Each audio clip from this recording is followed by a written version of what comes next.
Kembali pada layanan konsultasi belajar bersama saya, Marco Purnomo, di mana kalian bebas bertanya 24 jam soal-soal pada tahap awal ini yang berkaitan dengan UTBK, nanti berkaitan dengan SIMA UI, dan yang lain. Pasti akan saya bahas. Kemudian kalian bisa dengarkan seluruh pertanyaan kesulitan kalian akan dilihat juga oleh rekan kalian se-Indonesia melalui channel YouTube saya. Oke. Ini ada pertanyaan salah satu dari teman kalian, yaitu pejuang UTBK dari daerah Medan, yang menanyakan soal seperti ini. Ini masalah gaya listrik, ya. Lalu dikaitkan dengan soal cerita. Ini sebenarnya soal daur ulang ini, ya. Ada soal lama sekali, ya. Itu menanyakan kayak gini. Tolong akalin dengan cara gampang saya. Di dalam soal UTBK atau apapun soal, kadang-kadang hanya ada variabel-variabel, lalu ada jawaban angka. Rahasianya kalau persen anggap 100, kalau angka anggap 1. Gitu aja gampangnya. Ya. Jadi anggap saja semuanya 1. Jawabannya cuma bilangan kok. Jelas? Jadi semua data yang enggak ada kita anggap 1. Oke? Yaitu pada titik sudut ABCD sebuah persegi, sisinya A. Enggak ada A-nya berapa? Anggap 1. Ini 1, ini 1, ini 1, ini 1. Itu aja gampangnya. Diletakkan muatan plus ki, min ki, min ki, min ki. Enggak ada. Anggap 1 plus 1, min 1, min 1, min 1. Gitu. Ngakalinya gampang. Jadi harus kalian akalin. Soal hot itu soal yang terasa gampang pada saat diakali. Yang ditanya adalah resultan gaya yang dialami oleh muatan plus ki oleh muatan lain. Tadi sekali lagi A-nya kita anggap 1, Q-nya juga dianggap 1, bahkan sadis. K itu kalau jujur 9 kali 10 pangkat 9 juga dapat kamu anggap 1. Ini triknya, ini prinsipnya. Prinsip inilah yang bisa membunuh soal hot. Misalin 1. Jelas? Gaya listrik sudah pasti tahu, yaitu K, Q, kalau sama berarti Q kuadrat dibagi dengan R kuadrat. Ya dong. Walaupun min tetap masukinnya plus, karena yang kita lihat hanyalah besarnya. Arahnya kita tinjau dari gambar. Muatan plus A ditarik oleh B. Ini gaya. Yang pertama adalah F akibat A. Berapa F akibat A? Masukin aja. K-nya 1, Q-nya 1, R-nya 1. Berarti FA-nya otomatis juga 1. Enak kan? A ditarik juga oleh B. Kenapa? Karena plus pasti ketarik oleh min. Ini FB-nya. Berapa FB-nya? Gampang sekali. Memasukin 1, 1, 1. Juga 1. Dan pada suatu persegi itu 90 derajat. Berarti kita bisa menjumlahkan A ditambah B. Berapa gaya yang dialami oleh A ditambah B? Bukan 2. Kalau membentuk sudut Pitagoras, membentuk sudut 90, berarti Pitagoras. Akar dari 1 kuadrat ditambah 1 kuadrat, yaitu akar 2. Gitu loh. Jelas? Kemana arahnya?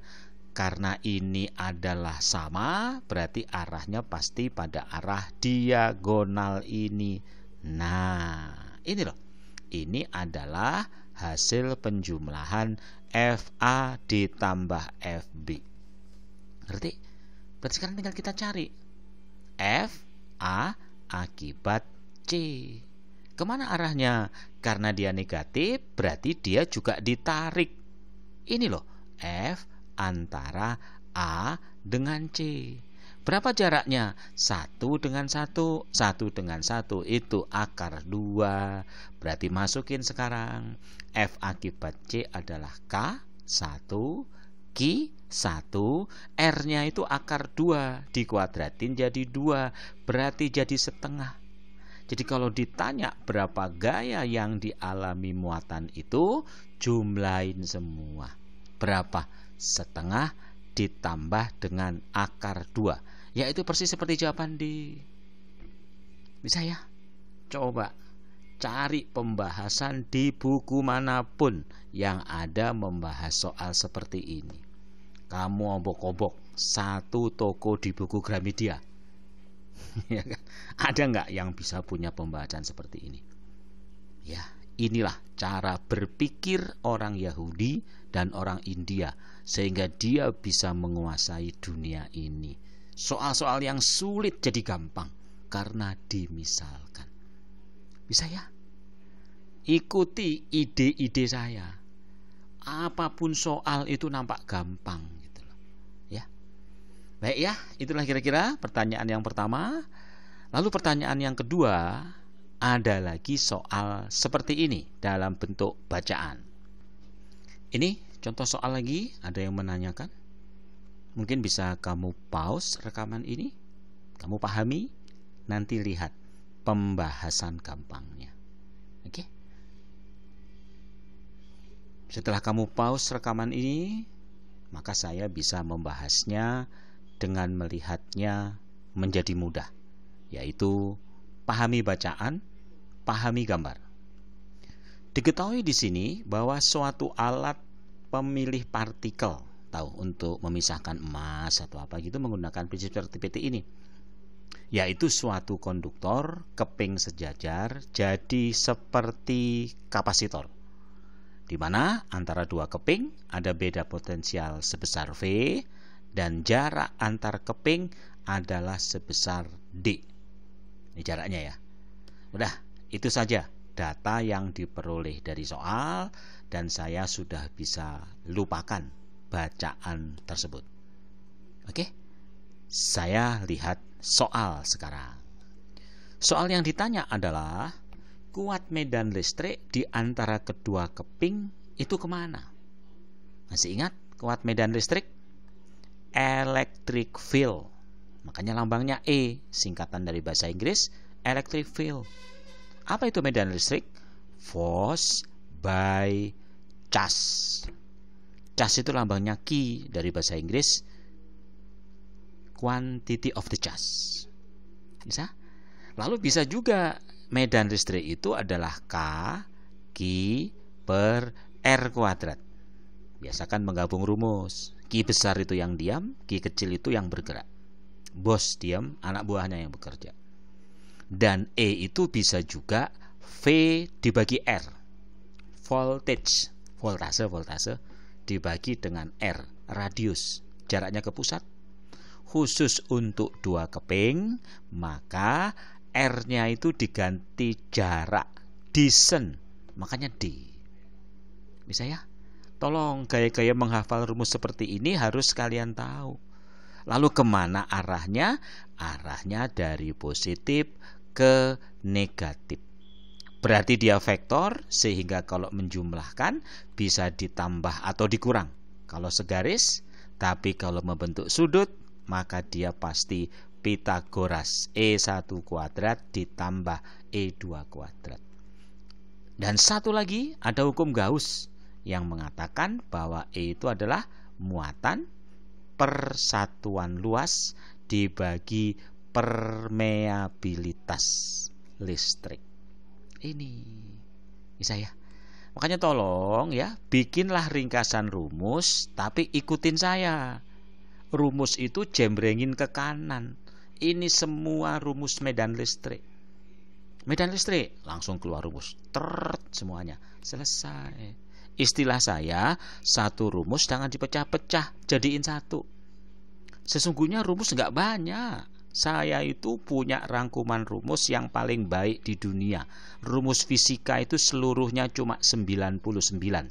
Saya sebut biasanya dengan 99 asmaul fisika. Tapi satu rumus kayak gini. Bisa ya? Tolong, harus punya metode-metode belajar yang canggih, cara menghafal rumus dan segalanya, cerdik gitu loh. Ya selesai. Kalau ditanya apakah medan listrik, ya udah, berarti di sini V dibagi D. Arahnya kemana? Dari positif ke negatif. Yang positif siapa? Sebelah kiri positif. Berarti dari positif ke negatif, masuk ke dalam. Seperti apa? Seperti ini. Berarti kayak sumbu Z, tapi lawannya. Ini Z positif, berarti ini Z negatif. Jadi jawabannya yang A. V per D searah sumbu Z negatif. Bisa ya? Makanya tolong siap-siap ya. Apakah keluar medan listrik? Kita tunggulah hari Senin. Ya. Makanya tolong siapapun yang mendengarkan suara saya ini, se-Indonesia, sedunia, jelas ya. Tolong nanti semuanya ada informasi hari Senin tanggal 12 hari pertama dan langsung kita bahas. Kalian harus berjuang keras, nggak tidur demi cita-cita tertinggimu. Apa? Oh ya, kalau yang paling tinggi itu passing grade-nya ya kedokteran sama ITB, nggak ada lagi. Pasti bisa. Soal sesulit apapun silakan tanyakan kalian, bebas, dan pasti saya jawab. Bisa ya? Selesai pertanyaan yang pertama. Kemudian kita beranjak sekarang ke pertanyaan yang kedua, yaitu sebuah proton ditembakkan dengan laju V memasuki ruang di antara keping itu. Arah gerak proton yang ditembakkan searah sumbu Y positif. Mana Y positif? Ke atas ya. Berarti ini ada proton ditembakkan ke atas, tapi di dalam kedua keping itu. Proton bermuatan positif ditembakkan ke atas. Apa yang terjadi? Ya namanya positif pasti lari menuju negatif. Ya, jadi kalau ada V-nya ke sana, ini adalah Q positif, maka akan ada gaya menuju negatif. Tuh. Jadi nanti lintasnya melengkung. Dia akan melingkar seperti ini. Harusnya. Ada? Kemudian agar proton itu tidak mengalami defleksi, tidak dibelokkan, tidak bergerak melingkar, maka medan magnetnya kemana dan besarnya berapa? Berarti ini ada medan listrik, force elektrik. Nah, berarti medan magnetnya melawannya ke sumbu Z positif. Itu adalah medan magnet, gaya magnetnya, yang dikenal dengan nama gaya Lorentz kalau di Indonesia. Kalau di luar negeri nggak ada itu istilah gaya Lorentz. Jelas ya? Jadi biar tidak berbelok, berarti gaya listrik harus dilawan oleh gaya Lorentz. Masih ingat gaya listrik adalah Q kali E, sedangkan gaya Lorentz adalah bekif. Maka kecoret sehingga saya bisa menghitung berapa nilai dari medan magnetnya, yaitu B. Pindah ke bawah. Bisa? Yaitu B sama dengan E-nya tadi, kita ganti di persamaan pertama tadi, bahwa E-nya itu adalah V per D. Ingat tadi? Berarti saya bisa menghitung berapa nilai B-nya. Biarkan B seorang diri, dia pindah ke bawah. Berarti V besar, voltage, D, distance, dibagi V kecil. V kecil itu adalah velocity, kecepatan. Kalau V besar itu adalah voltase. Udah, itu B-nya. Paham? Lalu kemana arah B-nya? Ikuti tangan kanan. Masih ingat aturan tangan kanan? Ikuti saya. Jangan pakai tembak-tembakan. Ingat-ingat ya. Telunjuk menyatakan gerak kecepatan positif. Telapak selalu menyatakan medan magnet, dan ibu jari itulah yang menyatakan gaya Lorentz. Coba hadapkan telapakmu ke monitor. Ya, kalau HP monitor HP, kalau laptop monitor laptop atau komputer ya. Telunjuk kemana? Arah gerak muatan positif. Berarti telunjuk itu ke atas. Ngerti? Ayo, telunjuk ke atas, tempelin ke monitor. Sudah? Lalu gaya lorennya kemana? Ke Z positif. Berarti ibu jari arahkan ke belakangmu, arahkan ke punggungmu. Tuh. Jelas? Jadi kemana medan magnetnya? Sesuai arah telapak. Kalau kamu perhatikan, telapak itu pasti ke kiri. Ke kiri berarti adalah ke X negatif. Jadi jawabannya adalah yang C. Kalau nggak percaya, saya kasih gambar tangan saya. Nah, ini tangan saya. Telunjuk ke atas. Ini menyatakan daripada Ki muatan positif. Ibu jari ke belakang. Ini sebagai gaya Loren. Berarti telapak ini kemana? Ke kiri. Kemana? Ke sumbu X negatif. Berarti jawabannya adalah V, DV kecil ke sumbu X negatif. Berarti jawabannya C. Saya lihat se-Indonesia itu banyak yang nggak bisa gaya Loren. Udah terlanjur salah. Nama gaya Loren aja itu nggak ada kalau di luar negeri. Aturannya bebas. Jangan pakai aturan yang tembak-tembakan itu. Pakai aturan bersalaman. Itu indah, damai. Nggak ada bom-boman, nggak ada teroris gitu loh. Bisa ya? Oke? Gampang kok fisika itu. Gampang kok matematik itu. Oke? Nomor berikutnya adalah seperti ini. Bisa kamu pause rekaman ini dan kamu coba. Sekali lagi, jangan berpikir sulit. Sekali lagi, panggil rumusnya. Sekali lagi, rumusnya kamu jembrengin. Rumus hambatan, coba kamu kumpulin. Ada berapa? Dan rumus yang mana yang dipakai? Serta gunakan prinsip konsep fisika yang benar. Karena kadang-kadang cuma hafal rumus, begitu soal tidak bisa mengerjakan apa-apa. Oke? Setelah kamu pause, coba kita lihat yang diketahui ditanya di soal. Oke? Yaitu bahwasannya diketahui gambar seperti ukuran itu dimensinya senti, bodo amat. Diukur dengan ohmmeter antara AB itu menunjukkan 160. Berarti data yang ada cuma R antara AB. Artinya ohmmeter diletakkan di antara AB itu 160. Sudah nggak ada data lagi. Oke, saya bisa lupakan baca teks, saya hanya menganalisis pada gambar dan soal. Cukup. Ini gambar, informasi, dan soal yang ditanya adalah nomor 17 ini. Sekarang, kalau hambatan antara CD berapa? Kebayang nggak? Kalau kita ukur hambatan AB, sesungguhnya listrik itu mengalir dari A ke B.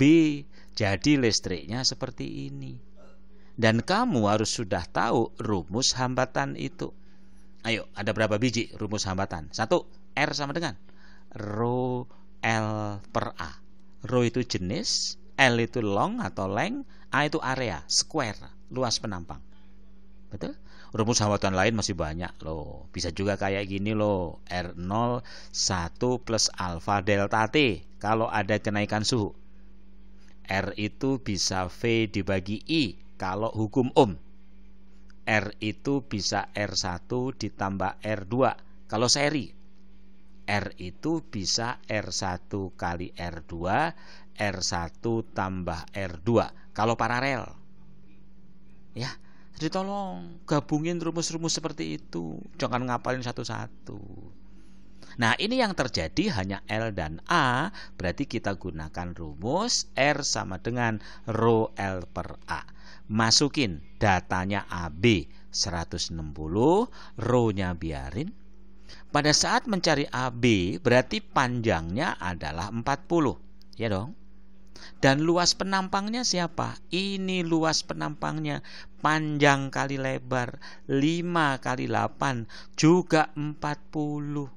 Habis. Berarti rho-nya dapat 160. Ngerti? Bukan itu yang ditanya, tapi yang ditanya adalah R antara C dan D. Kalau kita lihat R antara C dan D, maka saya memandang listriknya adalah ke atas. Berarti sebagai panjangnya adalah 8, ya dong, panjang itu kan yang searah dengan gerakan. Dan luasnya adalah panjang kali lebar 5 kali 40. Pakai lagi rho L per A, tapi meninjaunya adalah CD. Rho-nya tadi sudah ada 160, panjangnya itu adalah 8 karena listrik mengalir dari C ke D. Dan luasnya adalah 5, panjang kali lebar 40. Tuh, dapat, selesai. Tinggal coret-coret, ketemu. Bagi 40 bagi 40. Berapa? 4. 4 kali 8, 32. 32 dibagi 5, 6,4. Dapat, yaitu yang C. Bisa ya? Gampang ya? Soal hot itu soal yang satu rumus dipakai berkali-kali. Soal hot itu soal yang ada gambar, dicari datanya. Ini nggak keluar nanti, tapi logika berpikirnya keluar. Langkah-langkahnya pasti ada seperti ini. Jelas untuk nomor 17? Oke, sekarang kita ke nomor 18. Yaitu yang ditanya hambatan pada EF. Kalau ada EF, berarti listrik mengalir dari E ke F. Yaitu sepanjang 5, ya dong. Luas penampangnya 8 kali 40. Udah persis sama kayak tadi. Yang tetap apanya? Rho-nya. Hambatan jenisnya, yaitu rho-nya sebesar 160. Sekarang kita cari hambatan EF. Hambatan EF artinya listrik mengalir dari E ke F, yaitu menempuh rute sepanjang 5. Oke, di mana daerah yang dilingkupinya, luas penampangnya, panjang kali lebar 40 kali 8. Masukin lagi rho L per A. Rho-nya sudah ada 160. L ini panjangnya. Kan listrik itu nyebrang sepanjang 5. Berarti L-nya 5 dibagi luas penampang. Luas penampangnya ini kalau saya memandang EF, yaitu 40 kali 8. Coret-coret. Bagi 40 bagi 44. Coret-coret. Bagi 4 bagi 4, 2. Ya ampun, 5 dibagi 2. Ya ampun, 5.000 bagi 2. 2,5 tuh. Dapat jawaban yang A. Bisa ya? Ini saya kira dasar berpikirnya seperti soal hot. Tapi ini kan bisa-bisanya bimbel aja bikin soal ya sebenarnya ya. Ya soalnya nggak kayak gini. Praktikum nanti soalnya ya. Ini kan bukan soal praktikum ini. Hanya soal nalar aja. Tapi langkah mengerjakannya nanti serupa. Ya, intinya satu rumus dipakai berkali-kali dan kita cari data yang ada di dalam teks. Mana panjangnya, mana lengthnya, mana areanya, dan seterusnya. Ya, itulah pada pertemuan ini, dan tolong ayo belajar terus malam ini, minggu-minggu terakhir ya. Dan kalian yang dapat minggu pertama, tolong banyak bertanya. Yang dapat minggu kedua, hati-hati karena ada jeda istirahat, kemungkinan soalnya bisa diubah total atau tingkat kesulitannya dinaikkan. Ya, itulah pada pertemuan ini. Sampai ketemu pembahasan-pembahasan berikutnya.